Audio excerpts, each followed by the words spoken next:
صحیح حدیث کو غلطی سے مذاق میں لے لینا جبکہ مذاق کرنے والے کو علم نہ ہو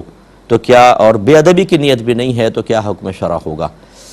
دیکھیں، جب کسی چیز کا تعلق دین کے ساتھ ہوتا ہے کہ نبی کریم صلی اللہ علیہ وسلم جب کوئی فرض کر لے سرکار کی طرف نسبت بھی نہیں کی، کوئی بات بیان فرمائی کہ دین میں یہ ہے، تو اس کا مذاق اڑانے کا کیا مطلب ہے؟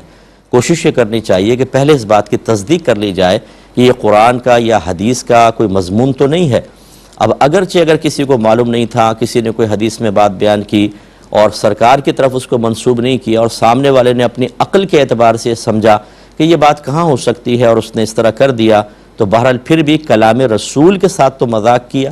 اگرچہ دانستہ نہیں ہے تو بہرحال ایک بے ادبی کا پہلو ضرور ہے۔ اللہ تعالیٰ کی بارگاہ میں توبہ کریں اور احتیاطاً تجدید ایمان، تجدید نکاح کر لیں۔ اس میں ہم کفر کا حکم تو نہیں دیں گے لیکن بہرحال بے ادبی ضرور ہے۔ ہاں، اگر وہ نبی کریم کے حدیث کو سمجھ جاتا، بتاتے کہ نبی کریم کی حدیث ہے اور ہو بھی وہ جھوٹی حدیث نہ ہو، اب چاہے وہ ضعیف کے درجے میں کیوں نہ ہو، اس کا مذاق اڑانا، نبی کریم کے کلام کا مذاق اڑانا، یہ اصل میں وحی الہی کا مذاق اڑانا ہے۔ کیونکہ اچھی طرح یاد رکھیں کہ اللہ تعالیٰ نے جب اپنے حبیب کو پیغام بھجوایا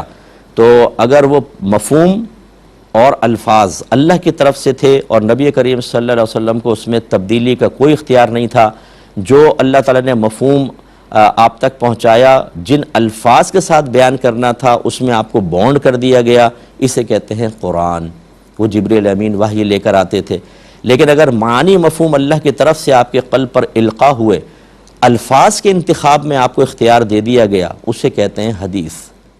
اسی لیے قرآن کو وحی جلی کہتے ہیں اور حدیث کو وحی خفی کہا جاتا ہے۔ یہ اللہ کا ہی کلام ہوتا ہے، اللہ کا پیغام ہوتا ہے جو اپنے حبیب کے ذریعے وہ پہنچاتا ہے، لہٰذا اس کا مذاق اڑانا گویا کہ نبی کا بھی مذاق اڑانا ہے، آپ کے کلام کا مذاق اڑانا ہے، اللہ کے کلام کا مذاق اڑانا ہے، تو یقینی سی بات ہے کہ پھر اس میں سخت حکم لگے گا، اس لیے اس سے اجتناب کیا جائے۔